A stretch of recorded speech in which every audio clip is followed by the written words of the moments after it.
نبی پر پڑا رہوں گا۔ حضرت ابو ہریرہ، وہ بڑی پیاری حدیث ہے صحابہ صفا کی۔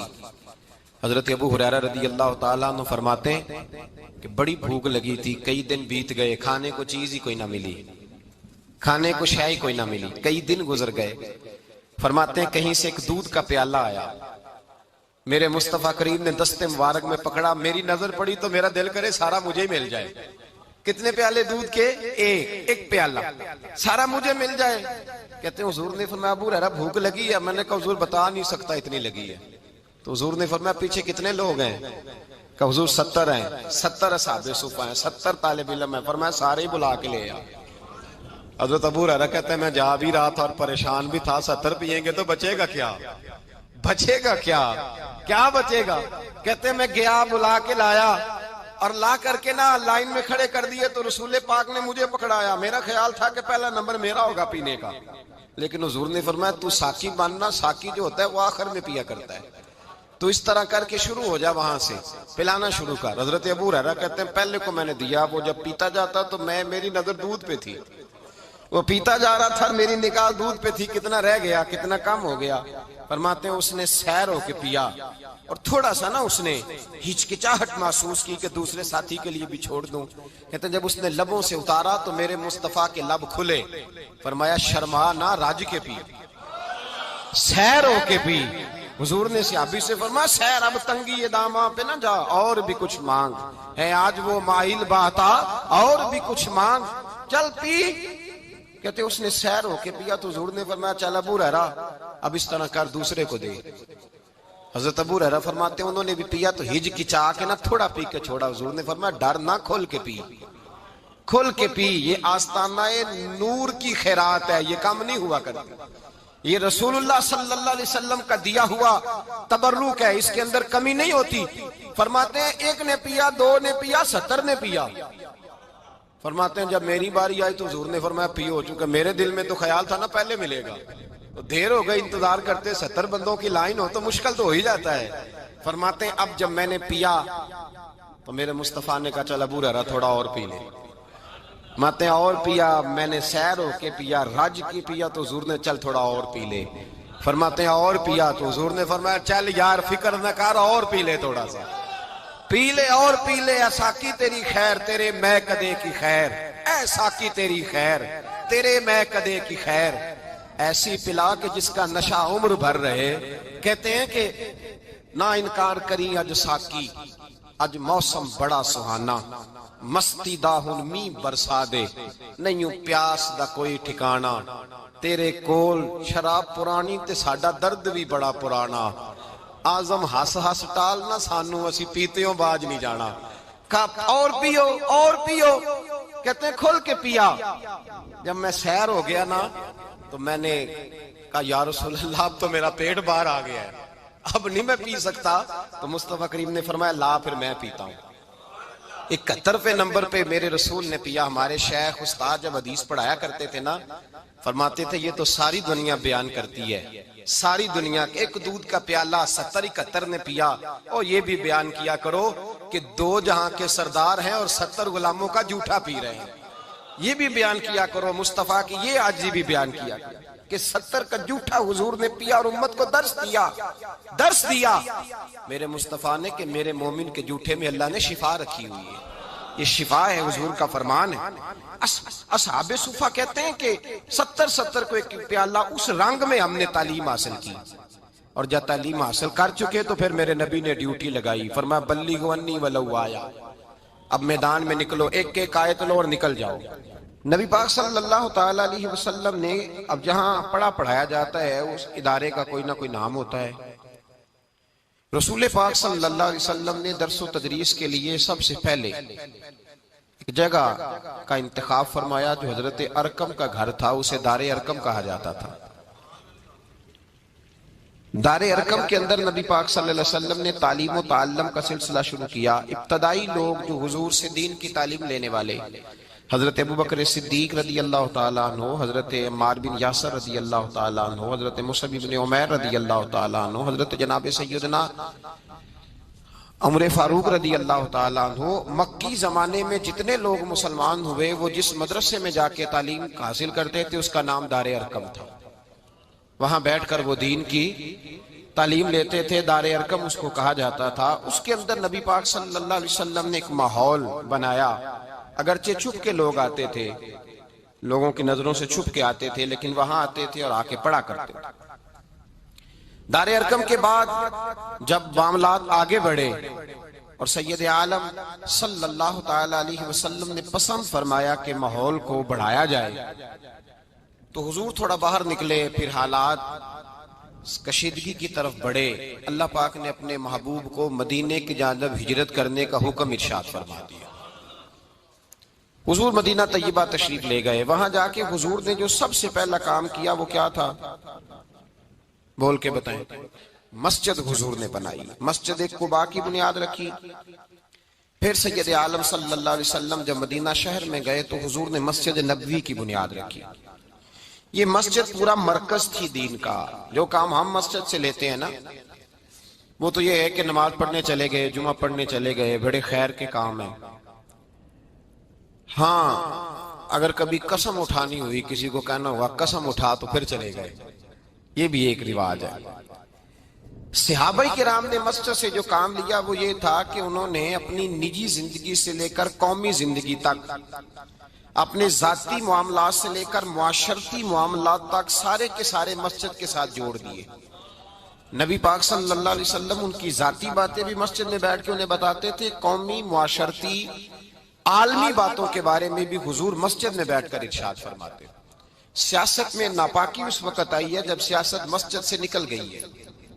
سیاست مسجد سے, بولیے اب کدھر گئی ہے, اللہ جانے کہاں کہاں گھوم رہی ہے, کیا حال ہو گیا ہے.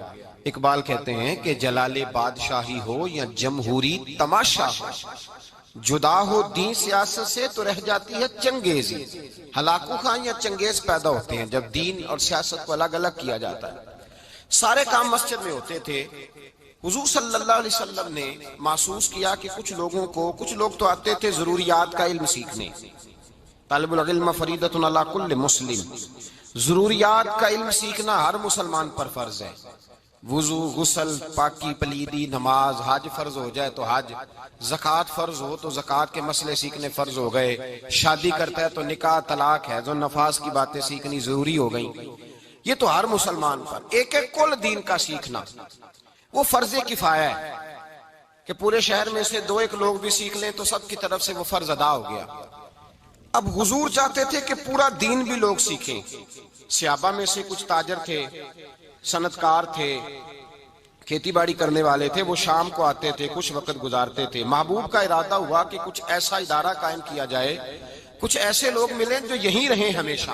خاص بات ہے, خاص توجہ سے سنیں. آج یہ ایک بہت بڑا اعتراض اٹھایا جا رہا ہے, اس پر سیر حاصل گفتگو کر رہا ہوں سمجھانے کے لیے. نبی پاک صلی اللہ علیہ وسلم نے دیکھا کہ وہ کچھ وقت کے لیے کچھ لوگ آتے ہیں, ان کو حضور مسجد میں وقت دیتے, ان کی بات سنتے, ان کو بھی پورا دین سکھاتے. پھر حضور نے الگ سے ایک ادارہ قائم کیا, ایک یونیورسٹی اسلام کی بنائی. مسجد نبوی کے ساتھ حضور نے ایک چبوترا بنایا, کھجور کے تنے کھڑے کر کے اوپر کھجور کے پتوں کی چھت ڈال دی. اس کو میرے نبی پاک نے صفا کا نام دیا. 70 سے لے کر 400 تک صحابہ, 70 سے لے کر, صحابہ کی بات کریں گے تو اللہ بڑا راضی ہوگا. اتنی بڑی تعداد 70 سے 400 تک صحابہ تھے جو صبح سے شام تک اس جگہ پہ رہا کرتے تھے اور میرے نبی پاک سے قرآن و حدیث کا علم سیکھا کرتے تھے. اسلام کا سب سے پہلا مدرسہ, سب سے پہلا ادارہ, سب سے پہلی یونیورسٹی میرے نبی پاک صلی اللہ علیہ وسلم نے مسجد نبوی کے بالکل ساتھ قائم فرمائی. حضور نے مسجد کے ساتھ اسے قائم کیا. اس یونیورسٹی میں طالب علم پڑھتے تھے. طالب علموں کے نام کیا تھے؟ سیدنا عمر فاروق رضی اللہ تعالی, حضرت ابو ہریرہ رضی اللہ تعالی, حضرت عبداللہ ابن عمر رضی اللہ تعالی. سبحان اللہ, کیسے حسین ستارے ہیں. حضرت بلال بھی اسی مدرسے کے طالب علم تھے. حضرت سلمان فارسی کہنے لگے حضور عمر تو بڑی ہو گئی ہے, مجھے بھی داخلہ مل جائے گا. فرمایا آجا, ہر عمر کے لیے داخلہ کھلا ہوا ہے.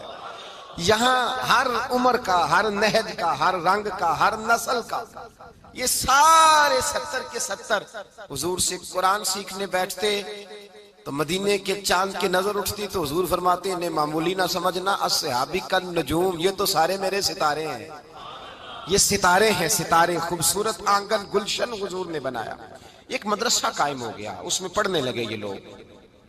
قرآن مجید نے ان لوگوں کا ذکر کیا۔ قرآن مجید کہتا ہے کہ ان کے کپڑے دیکھ کے، ان کا اٹھنا بیٹھنا دیکھ کے لوگ، سورۃ بقرہ پڑھیے گا، لوگ انہیں مالدار سمجھتے ہیں، یہ سفید پوش ہیں، لوگ مالدار سمجھتے ہیں، ان کے چہروں سے لگتا ہے کہ بڑے مالدار ہیں۔ وجہ کیا ہے؟ لا یسألون الناس الحافا، فرمایا یہ لوگوں سے لپٹ لپٹ کے سوال نہیں کرتے، یہ کھڑا کر کر کے مانگتے نہیں کہ میں بھوکا ہوں مجھے دو۔ انہوں نے اپنی سفید پوشی اپنے رب کے ساتھ راز رکھا ہوا ہے۔ یہ ان کی تعریف کی، ان لوگوں کی۔ میرے رسول کائنات صلی اللہ علیہ وسلم نے اس مدرسے میں طلباء کو پڑھایا۔ کس طرح پڑھایا؟ حضرت عبداللہ ابن عمر فرماتے ہیں 8 سال میں پڑھتا رہا اور ایک سورۃ بقرہ نبی پاک سے میں نے مکمل کی۔ کیا جی؟ بچے آتے ہیں مدرسے میں، کہتے ہیں استاد جی کورس کتنا کا؟ 8 سال، کہتے ہو بڑا لمبا ہے۔ حالانکہ اس میں پورا قرآن ہے، حدیث ہے، تفسیر ہے، اصول حدیث ہے، اس کے اندر صرف ہے، نحو ہے، بلاغت ہے، سارا کچھ ہے۔ پورا کورس 8 سال۔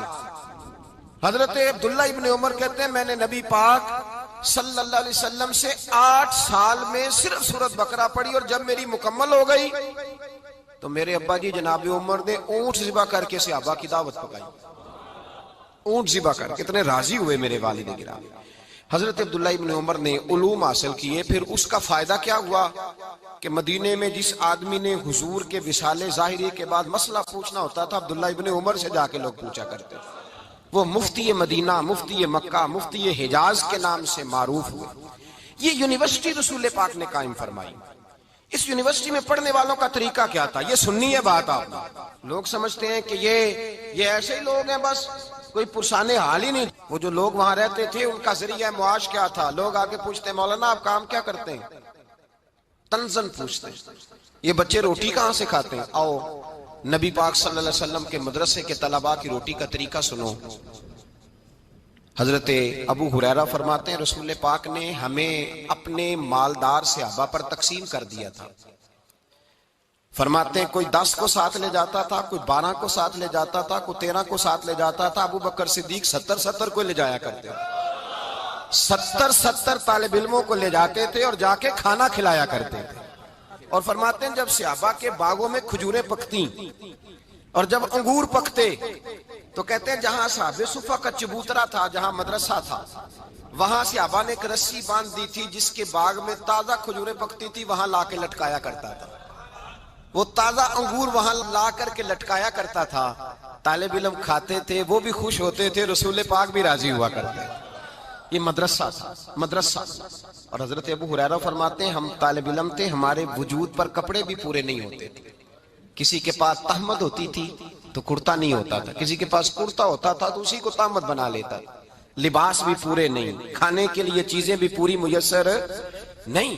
فرماتے ہیں آج فقیر وہ لوگ بن گئے، کوٹھیاں لمبی چوڑی بنائی ہوئی ہیں اور اربوں خربوں روپے کا ان کے پاس آستانے اور دربار ہیں، تو مدرسے کا ناظرے کا بھی نہیں، اور کہتے ہیں ہم فقر سکھا رہے ہیں۔ فقر تو وہ ہے جو مدارس میں سکھایا جاتا ہے، فقیری وہ ہے جو مدارس میں سن لیں۔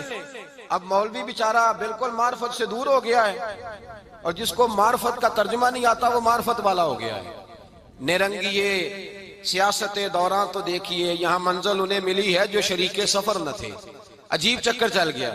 الگ الگ لوگوں نے تفسیر، صوفی کس کو کہتے ہیں، درویش کس کو کہتے ہیں؟ جب مولوی اپنے علم پر عمل کرے اور عمل میں مخلص ہو جائے تو وہی اللہ کا ولی ہوا کرتا ہے۔ بس اتنی سی تعریف ہے، یہی حضرت مجدد صاحب نے کی ہے، یہی غوث اعظم نے کی ہے، یہی شیخ شہاب الدین سہروردی نے کی ہے، یہی تفسیر خواجہ معین الدین اجمیری نے فرمائی ہے، یہی تمام صوفیاء نے فرمائی ہے۔ اب اس مدرسے کے اندر حضرت ابو ہریرہ فرماتے ہیں کبھی تو صحابہ لے جاتے اور کبھی یہ حال ہوتا تھا کئی دن روٹی نہیں ملتی تھی، غربت، فقر، درویشی۔ پھر مدارس قائم ہوئے۔ حضرت معاذ بن جبل اگر آ کے دمشق بیٹھتے تھے تو وہاں رسول اللہ کی حدیثوں کا درس دیتے تھے۔ حضرت مولا علی اس مدرسے سے فارغ التحصیل تھے، وہ کوفے گئے تو وہاں انہوں نے مدرسہ قائم کیا. جہاں صحابی وہ صحابہ جہاں بیٹھتے تھے نا، جو بیٹھا ہوتا تھا وہ یونیورسٹی ہوتا تھا، جو بیٹھا ہوتا تھا وہ یونیورسٹی تھا، ادارہ تھا. وہ چلتے پھرتے لوگ ادارے بن گئے. اس ادارے کا فیض آگے بڑھا، تابعین کا زمانہ آیا تو سب سے پہلا نمبر حضرت امام اعظم ابو حنیفہ کا تھا. اس مدرسے میں پڑھنے والے امام ابو مالک جیسے لوگ تیار ہوئے، امام محمد جیسے لوگ خوش اچین ہوئے. امام عبد الرزاق نے وہاں سے پڑھا اور پھر امام عبد الرزاق سے حضرت امام بخاری نے پڑھا، اور امام بخاری نے پھر امت کو حدیث کا پورا اسلوب دیا، طرز زندگی دیا. پھر مدارس قائم ہونے لگے، حکومتیں مدرسے قائم کرتی. حضرت عمر بن عبدالعزیز نے اپنے دور حکومت میں درجنوں، بیسیوں، سینکڑوں مدارس قائم کیے. عالم کی تنخواہ اتنی تھی جتنی صوبے کے گورنر کی ہوتی ہے. کہ نہیں ہے تھوڑے گورنر کی تنخواہ پتا جی؟ گورنر ہاؤس نہیں بندہ پیدل پھر سکتا، تنخواہ تو دور رہ گئی. تو مولوی کے حجرے کے اندر اگر لائٹ نہیں لگ جائے تو سارا محلہ پوچھنے آ جاتا ہے کتوں لوا لیجیے، تو بتی لوا لی. اتنا بڑا کام کر لیا. گورنر ہاؤس پیدل. حضرت عمر بن عبدالعزیز رحمت اللہ تعالی علیہ نے گورنر اور خطیب کی تنخواہ ایک برابر کی. لوگوں نے کہا حضور یہ کیا ہے؟ فرمایا وہ دنیا داری چلاتا ہے، یہ رسول اللہ کا دین پڑھاتا ہے، یہ نبی پاک کے رنگ سے لوگوں کو آگاہ کرتا ہے، یہ حضور کے جلوے دکھاتا ہے. اس کی باتیں سنتے سنتے سنتے سنتے دل نور والا بنتا ہے اور رسول اللہ کے جلوے نظر آنے شروع ہو جاتے ہیں.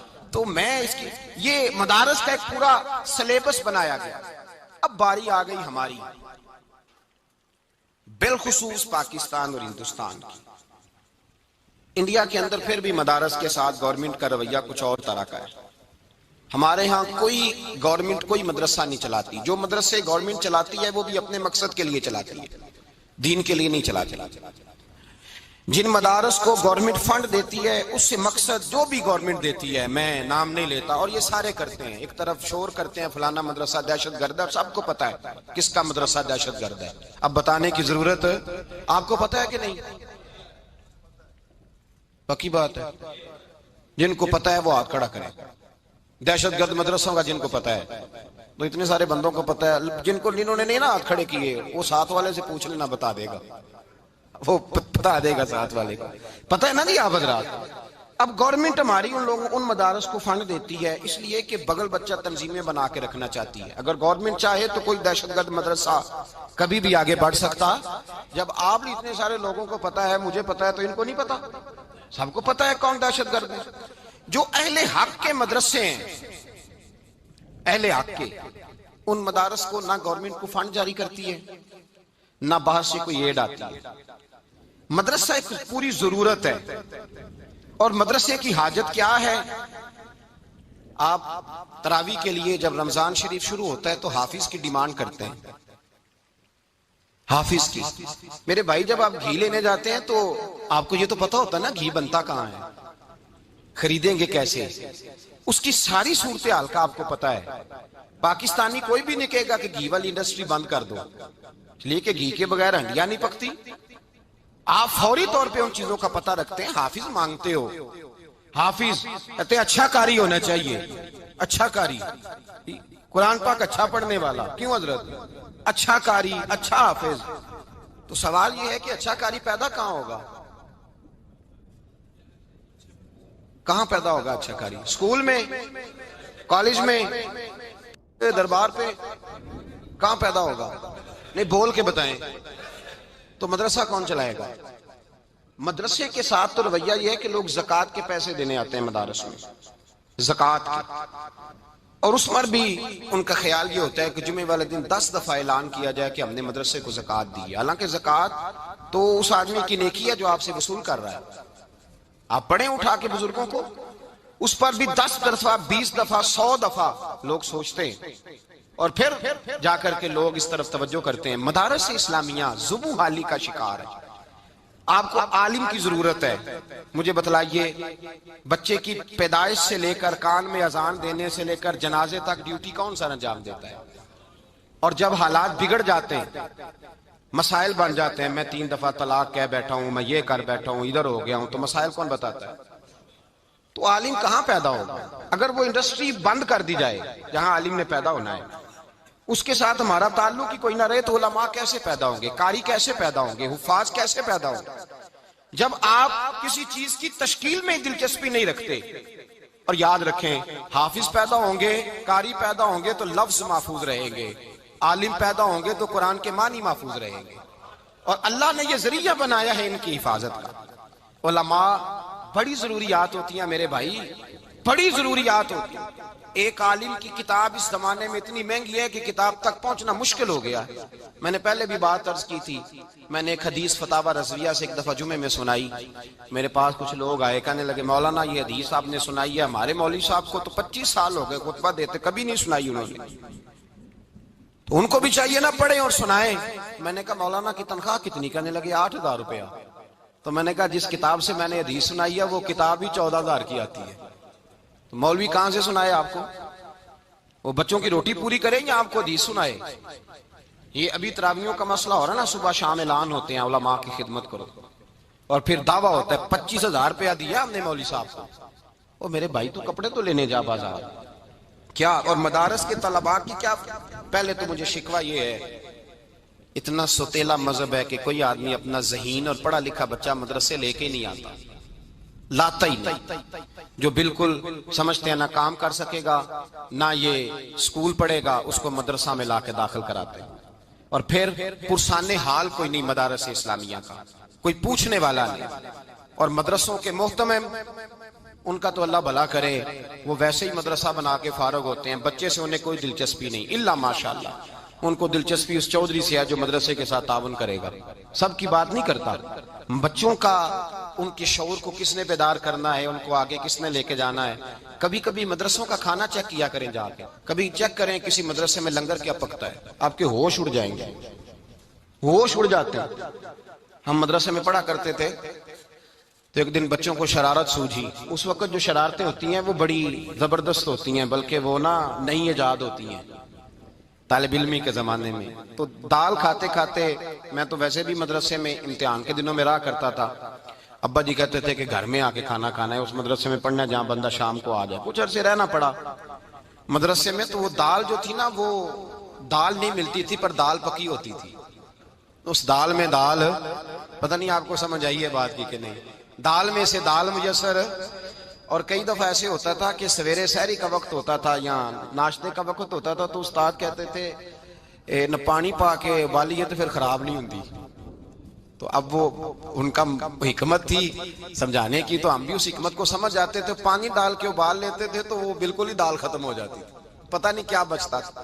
تو محتمم صاحب جو تھے، پرنسپل صاحب، وہ آئے صبح وزٹ کرنے ناشتے کے وقت، تو بچوں نے بحث چھیڑ دی، علمی بحث، ایک علمی بحث ہونے لگی۔ کچھ بچے کہنے لگے جائز ہے، کچھ کہنے لگے ناجائز ہے، وہ جائز ہے ناجائز ہے، جائز ہے ناجائز ہے، بحث ہو رہی۔ استاد جی کھڑے ہو گئے، انہوں نے کہا مجھ سے پوچھ لو بیٹے کیا جائز اور کیا ناجائز ہے۔ تو جس نے یہ شرارت تیار کی تھی نا، وہ کھڑا ہو گیا، جس نے تیار کی تھی اور سنانا چاہ رہا تھا۔ وہ کہنے لگا استاد جی ہمارے درمیان بحث چھڑ گئی ہے کہ جو ہمارے مدرسے میں دال پکتی ہے اس سے وضو جائز ہے کہ ناجائز ہے۔ تو یہ بحث چھڑ گئی ہے، مسئلہ حل نہیں ہو رہا، تو آپ ذرا ہمیں وضاحت کر کے بتا دیں جائز ہے کہ ناجائز ہے۔ تو استاد فرمانے لگے بڑے نالائق ہو، کل انشاءاللہ تعالی جو دال پکے گی وہ اچھی پکے گی، مجھے سمجھ آ گئی ہے تم کیا بتانا چاہ رہے ہو۔ یہ حال ہے مدارس اسلامیہ کا کہ وہاں کا کھانا آپ جا کے دیکھ کے تو حال کوئی نہیں، بچوں کے رہن سہن کے معاملات گڑبڑ۔ تو آپ جب سب سے بڑا، گورنمنٹ تو سرپرستی نہیں کر رہی، اور ضرورت کتنی ہے۔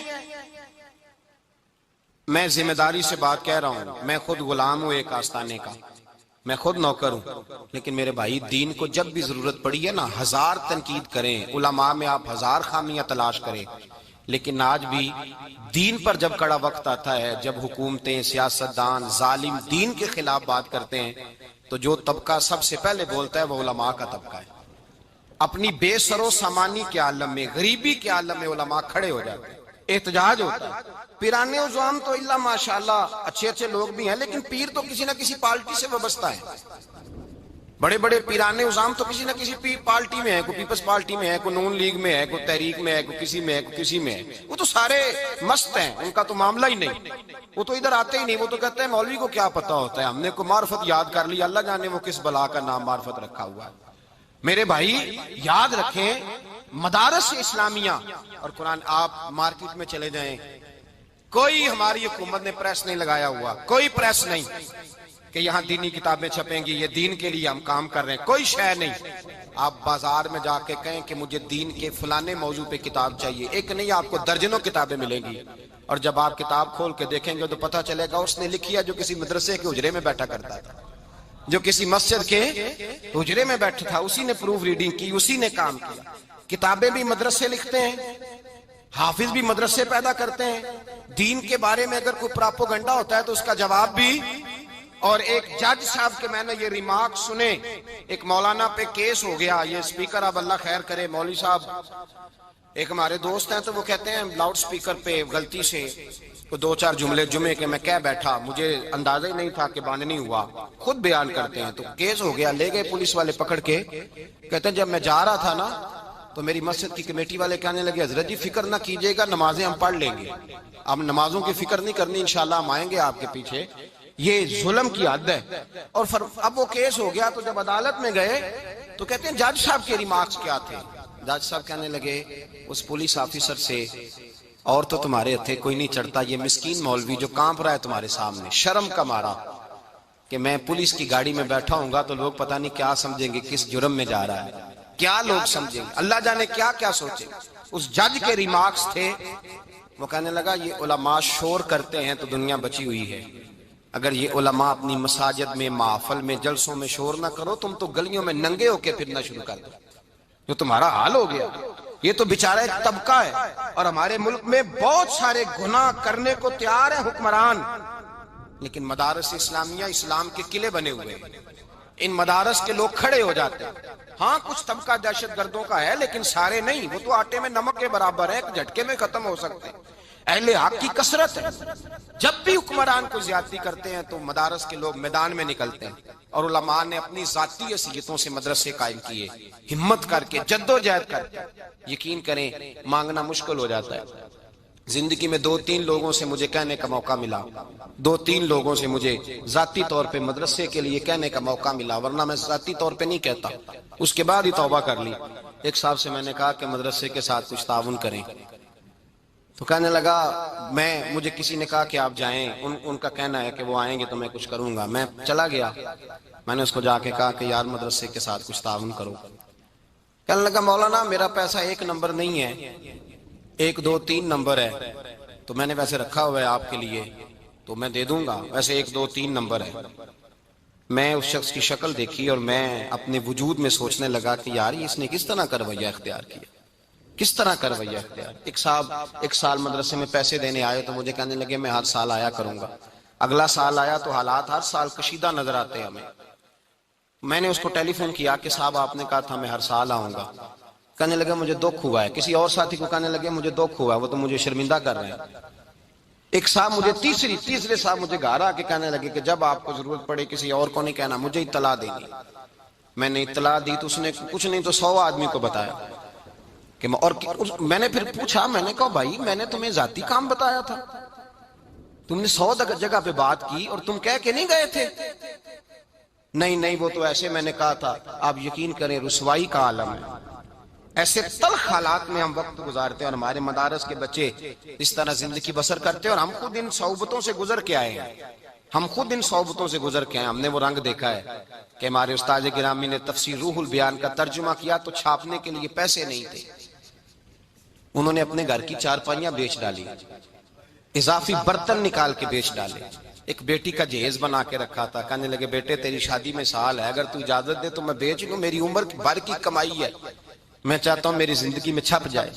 اس قدر دکھ اور تکلیف اور آزمائش کے ساتھ علماء گجرانوالہ میں ہمارے ایک دوست مولانا تھے، ان کا بیٹا بڑا اچھا پڑھتا تھا، لاہور میں بڑا صحیح چل رہا تھا، صحیح سمت چل رہا تھا. اچانک اس بچے نے چھوڑ دیا، کہنے لگا میں نے نہیں پڑھنا. اور ہم لوگوں نے نا علماء کے لیے حکم لگایا کہ تم نے درویش رہنا ہے. تم نے نام سے یہ کہنا ہے کہ میں نے موٹر سائیکل پہ گاڑی پہ بیٹھنا، خبردار تمہارا حق نہیں ہے. نہ تم نے اچھے کپڑے پہننے ہیں، تمہارا حق نہیں. نہ ہمیں یہ پتا چلے کہ تم اچھے گھر میں بیٹھو، تمہارا نہیں حق. یہ نمائندے ہیں، یہ رسول اللہ کے جانشین ہیں. یہ ہے جن کے بارے میں نبی پاک صلی اللہ علیہ وسلم نے فرمایا جس نے عالم کی زیارت کی سمجھے میں نے اپنے رسول کا دیدار کیا ہے. یہ ہے جن کے بارے میں حضور نے فرمایا جس نے عالم کو سہارا دیا سمجھے میں نے اپنے رسول کی بارگاہ میں حاضری دی ہے. یہ ہے جن کے یہ کنز المال میں حدیث میں لفظ دکھاؤں گا. نبی پاک نے فرمایا جس نے کسی عالم کی صحبت اختیار کی وہ سمجھ لے میں نے اپنے نبی کی سنگت اختیار کی ہے. اور فرمایا جو میری سنگت میں بیٹھا سمجھے میں رب کی بارگاہ میں بیٹھا ہوا ہوں.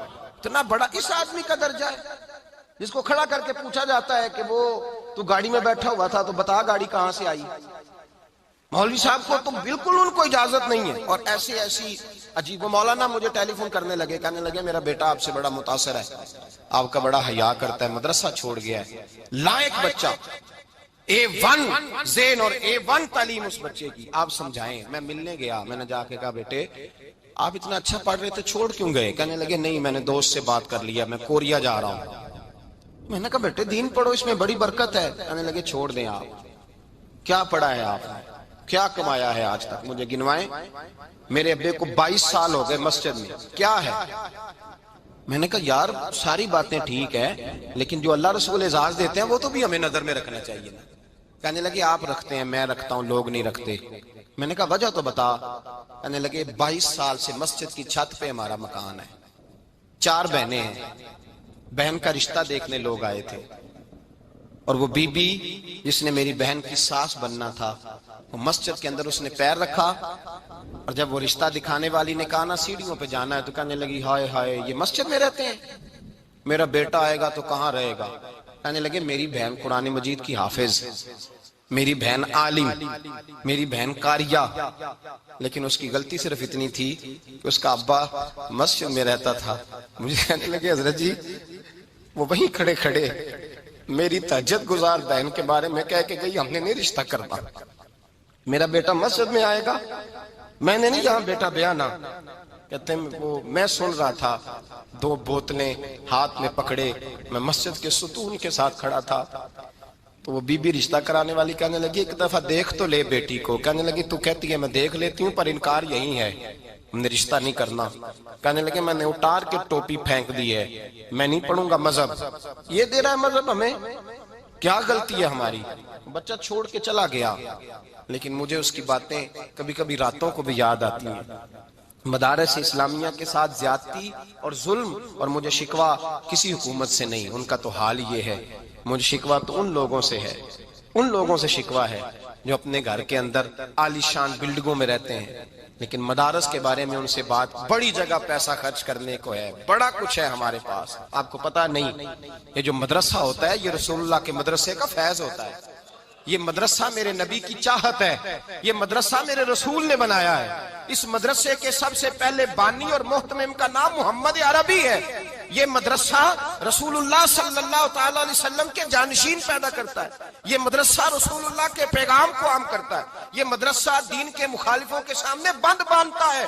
اور ذمہ داری سے کہہ رہا ہوں، کسی کو اچھا لگے یا برا لگے، کسی شخص کو محسوس ہو یا نہ ہو، پیر تنقید کرتے ہیں تو کرتے رہے، سیاستدان وڈیرے اور چودھری برا کہتے ہیں تو کہتے رہے.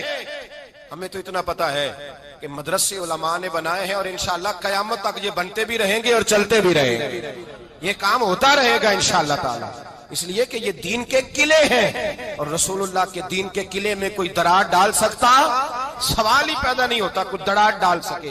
یہ مدارس، یہ وقار ہے رسول اللہ کے دین کا، یہ قائم رہیں گے انشاءاللہ، قائم ہوں گے انشاءاللہ تعالی. اور یہی چراغ جلے گا تو روشنی ہوگی. میرے رسول کریم صلی اللہ علیہ وسلم نے اور حضور نے کتنی عزت دی مدرسے کے طالب علم کو. میرے نبی پاک نے فرمایا جب کوئی دین کے رستے پہ چلتا ہے نا طالب علم، ابھی گھر سے نکلا ہے، عالم نہیں بنا، ابھی اس نے الف با بھی نہیں پڑھا، ابھی گھر سے چلا ہے، فرمایا وہ چلتا ہے طالب علم مدرسے کا تو رب کرے اپنے فرشتوں کو حکم دیتا ہے. رب فرماتا ہے وہ جا رہا ہے دین پڑھنے، جاؤ اس کے پیروں تلے جا کے اپنے پر بچھا دو، پیروں تلے پر بچھاؤ، اس لیے کہ وہ دین کے علم کے لیے نکلا ہے، حصول علم کے لیے. اور میرے اعلیٰ حضرت نے لکھا ہے اگر دین کا طالب علم قبرستان سے گزر جائے تو اللہ 40 دن کے لیے عذاب ہی اٹھا لیتا ہے. خالی گزر جائے فاتحہ نہ بھی پڑھے تو کسی نے اعلیٰ حضرت سے کہا کہ حضور طالب علم گزر جائے تو کہتے ہیں طالب علم گزر جائے تو عذاب اٹھ گا تو اگر عالم ہی گزر جائے. تو اعلیٰ حضرت فرمانے لگے اس کے کرم کو سامنے رکھ کے بات کر رہا ہوں, اس کے فضل کو, کہ اگر علم پر عمل کرنے والا نیک اور پرہیزگار عالم دین قبرستان سے گزر جائے تو مجھے امید ہے اللہ ہمیشہ کے لیے عذاب دور فرما دے. اس لیے کہ نبی پاک صلی اللہ علیہ وسلم نے فرمایا عالم کے لیے بلوں میں چونٹیاں بھی دعا کرتی, پانی میں مچھلیاں بھی دعا کرتی, زمین آسمان کی ہر چیز عالم کے لیے دعا کرتی ہے. اور میرے مصطفیٰ کریم صلی اللہ علیہ وسلم نے فرمایا کسی اور پہ رشک نہ کرنا. اگر رشک کرنا, فخر کرنا, بڑے فخر سے اونچا ہاتھ کر کے کبھی نام لینا تو اس عالم دین کا نام لینا جسے اللہ نے قرآن و سنت کا علم دیا ہے. وہ سویرے بھی پیغام دیتا ہے, شام بھی دین کا پیغام دیتا ہے. جو صبح شام قرآن کی تعلیم دے اس پہ فخر کرو, کہا کرو واہ جی واہ کیا بات ہے. ہمارے ہاں کیا ہوتا ہے, کہتے اس کا تو بورڈ پہ نام آ گیا تو فلاں ہو گیا, تنقید ہوتی ہے, طنز ہوتی ہے. حضور نے فرمایا اپنے علماء, اور یہ بخاری مسلم ہے, فرمایا 2 آدمیوں پر رشک کرو, ایک اس سخی پر جسے اللہ نے مال دیا ہو صبح شام خرچ کرے, ایک اس عالم پر جسے اللہ نے قرآن کا نور دیا ہو صبح بھی درس دے شام بھی درس دے. تو فخر والے لوگ, مدارس قلعے ہیں دین کی, یہ قائم رہیں گے تو انشاءاللہ دین پھلے پھولے گا. محمود غزنوی کا نام سنا ہے؟ محمود غزنوی کہتے ہیں کہ میرے دل کے اندر 3 سوال ہمیشہ رہتے تھے. 3 سوال. اس میں کوئی شک نہیں کہ مدارس کے اندر کچھ حالات خراب ہیں, سکولوں میں حالات صحیح ہیں, بولیں یونیورسٹیوں میں نشے نہیں بکتے, کالجوں کے اندر تباہیاں نہیں اتری ہوئی, تو بند کیوں نہیں کر دیا آپ نے یونیورسٹیاں, کالجز کیوں نہیں بند کر دیے؟ مدارس کی بات آتی ہے تو کہتے ہیں فلانی جگہ نقص واقع مدرسہ بند کر دو. کیوں بند کر دیں بھائی؟ جب کسی جگہ کوئی بیماری آتی ہے تو اس کا علاج ہوتا ہے, وہ حصہ کاٹ کے نہیں پھینکا جاتا. اگر کہیں قباحتیں ہیں تو قباحتیں صحیح کی جائیں, وہاں یہ نہیں ہوگا کہ ادارے بند کر دیے جائیں. محمود غزنوی بادشاہ تھے. محمود غزنوی کہتے ہیں میرے دل میں 3 شک پیدا ہو گئے, اور یہ شک جب پیدا ہو جاتا ہے تو بندے کو بڑا نقصان کرتا ہے, بے سکون بے قرار کرتا ہے. محمود غزنوی کہتے ہیں مجھے شک ہو گیا 3 باتوں کا. ایک یہ شک ہو گیا کہ واقعی میرا باپ سبکتگین ہے یا کوئی اور ہے. ایک یہ شک پیدا ہو گیا کہ قیامت قائم ہوگی بھی یا ایسی باتیں بنی ہوئی معاذ اللہ. ایک یہ شک پیدا ہو گیا کہ یہ جو مولوی حدیث بیان کرتے ہیں کہ علماء انبیاء کے وارث ہیں, پھٹے پرانے کپڑے ہیں, 4 بندے جانتے نہیں, رہنے کو اس کے پاس مکان نہیں, اور یہ حضور کا وارث ہے. یہ لگتا ہے مولویوں نے حدیث گھڑ لی ہے, خود بنا لی ہے. کہتے میرے دل میں 3 شک رہتے تھے. ایک رات میں سفر کے لیے نکلا تو میں ہندوستان کی گلی سے گزر رہا تھا, تو مدرسے کا ایک طالب علم سبق یاد کر رہا تھا, اور حال اس کا یہ تھا کہ ایک ہندو کھتری کی دکان تھی, اس دکان کے اندر دیا جل رہا تھا, تو چھوٹا سا روشن دان تھا, تو وہاں سے روشنی چھن چھن کے باہر آتی تھی. باہر روشنی, ایک لاٹ, ایک شعاع باہر نکلتی. وہ طالب علم کیا کرتا, جب سبق بھول جاتا نا تو اس روشنی کے سامنے آ کے کرتا, روشنی کے سامنے آ کر کرتا, عبارت دیکھتا, پھر بیٹھ کے یاد کرنا شروع کر دیتا. خوددار تھا. اب تو مجھے بڑا شکوہ ہے مدرسے والوں سے, بچوں کو بھکاری بنا دیا ہے, ختموں پہ بھیج کے تباہی اتار دی. شکایت ہے مجھے یا رب خدا بندان نے مکتب سے سبق شاہی ہے بچوں کو دے رہے ہیں خاک بازی کا, کوئی ضرورت نہیں, ان کو خودداری سکھاؤ. اور میں اپنے مدرسے کے بچوں کو یہ کہا کرتا ہوں, میں کہتا ہوں بیٹے سر اٹھا کے جیو گے تو اللہ تمہیں ہمیشہ سر اٹھانے کی توفیق دے گا, اگر ہاتھ پھیلاؤ گے تو ساری زندگی پھیلے رہے گا. وقار کے ساتھ جینا سیکھو, انقلاب آ جائے گا. عام دام برسر مطلب وہ بچہ وہاں شعاع میں جا کے سبق دیکھتا, پھر بیٹھ کے یاد کرنے لگتا, پھر بھولتا تو وہاں چلا جاتا. محمود غزنوی کہتے ہیں میری نظر پڑی, اس کے علم کا شوق دیکھ کر میں حیرت میں کھو گیا, مجھے بڑا اچھا لگا. کہتے ہیں میں نے بچے کو بلایا, میں نے کہا بڑا شوق ہے, کہنے لگا جی بڑا. تو میں نے کہا روشنی کوئی نہیں, کہنے لگے گھر غریب ہے, وہاں تو تیل نہیں, اور مدرسہ بھی غریب ہے. استاد صاحب کہتے ہیں دن کو تو روشنی ملے گی, رات کو نہیں ملے گی, 1-8 گھنٹہ شام میں چراغ ملتا ہے, رات کو نہیں. تو مجھے یہ پتا چلا تھا یہاں روشنی ہے, تو میں روز رات یہاں آ جاتا ہوں.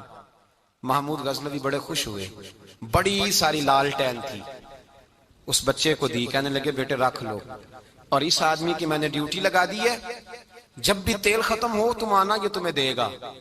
بچے نے لالٹین پکڑی اور محمود کی طرف دیکھا تو بس 2 جملے, جزاک اللہ خیرہ, اللہ تجھے بہتر جزا عطا کرے.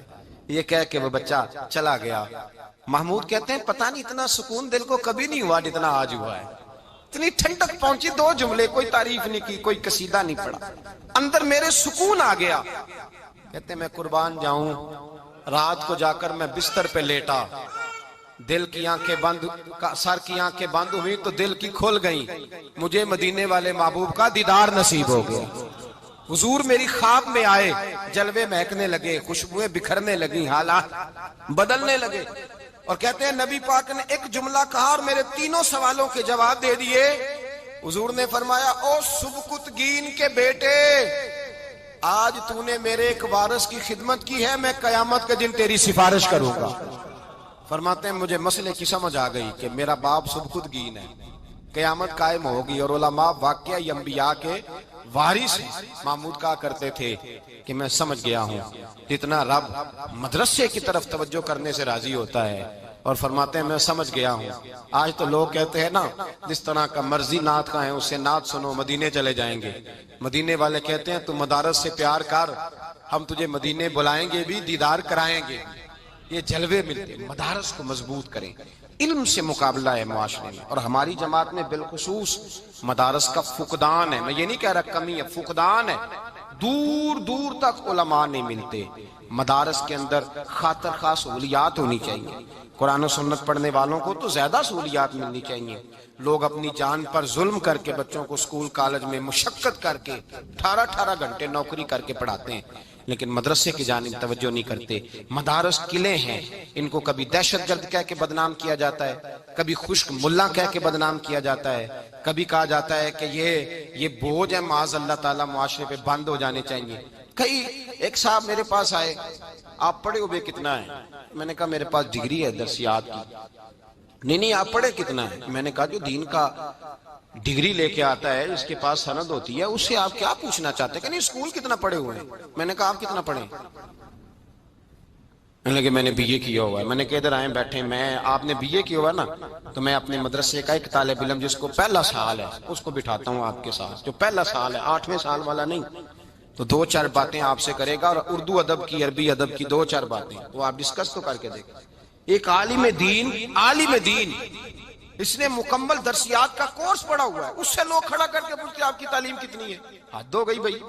اور پھر مسجد کا صدر ٹیسٹ لیتا ہے، علامہ صاحب کا ٹیسٹ صدر صاحب لیتے ہیں، وہ والے صدر صاحب جن کو ٹیسٹ کا ترجمہ بھی نہیں آتا، جن کو یہ بھی نہیں پتا کہ عالم کے معنی کیا ہوتے ہیں، جن کو یہ بھی نہیں پتا کہ قرآن و سنت کے وہ ٹیسٹ لے رہے ہیں، عالم صاحب کا ٹیسٹ ہو رہا ہے۔ اس لیے میرے صاحب فرمایا کرتے تھے بڑی مسجدوں میں نہیں رہنا، ان مسجدوں کا انتخاب کرنا جو اگرچہ سنسان جگہوں پہ ہوں لیکن ایسی جگہ ہوں جہاں اپنی مرضی سے آزادی سے دین کا کام کیا جا سکے۔ ایسی جگہ نہ ہو جہاں 36 جگہ پہ بریک لگانی پڑے اور پوچھنا پڑے کہ جناب یہ کر لوں، یہ ہو جائے، یہ کیسے ہے، یہ ویسے ہے۔ دین کا کام اللہ سے ڈر کے ہوتا ہے، اس میں شک نہیں، لیکن عالم اگر عالم ربانی ہو، اور پھر بات یہ ہے میرے بھائی کہ ہمیں یہ بھی تو دیکھنا چاہیے نا کہ علماء کو ہم دے کیا رہے ہیں، مدارس کے ساتھ ہمارا رشتہ کس قسم کا، تعلق کس قسم کا، تو مدارس کو مضبوط کریں۔ جتنا منفی پراپوگنڈا ٹی وی پہ، اخبارات پہ مدارس کے خلاف ہوتا ہے، اس کا ایک ہی مقصد ہے کہ جو دین کے بارے میں بات ہوتی ہے اس کو بند کیا جائے۔ مدارس دین کے قلعے ہیں، اور میرے رسول کا دین ہمیشہ رہنے کے لیے آیا ہے۔ دین اگر ہمیشہ رہے گا تو مدرسے بھی انشاءاللہ ہمیشہ رہیں گے، اور یہ پھلتے پھولتے تابندہ رہیں گے انشاءاللہ۔ اللہ ان کے درجات بلند کرے، ہمیں ان کی راہوں کا مسافر بنائے۔ آخر دعوایا